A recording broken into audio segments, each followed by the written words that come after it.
नमस्कार बंधु आज आमर जिला हलचल कार्यक्रम को स्वागत करुच्ची मुनीना साहू जी आपण मानक रही ढेंकानाल जिला संपर्क में जिला संपर्क में आपण मानक आज अधिक तथ्य देइछंती ढेंकानाल ठारे थिबा आम संवाददाता बिरंची नारायण से एककालीन निर्वाचन को नहीं ढेंकानाल जिले में राजनैतिक उष्मता दिनकू दिन बढ़िबारे लागिछि।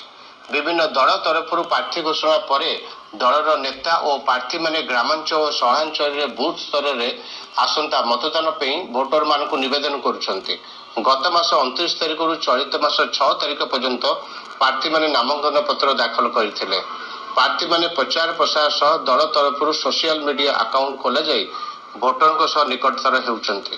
विभिन्न दलीय कार्यालय सोशल मीडिया यूनिट खोला जाई भोटर मानकर मोबाइल को मध्य दल और प्रार्थी नाम दल और प्रार्थी सपक्ष भोट पे निवेदन करुछंती।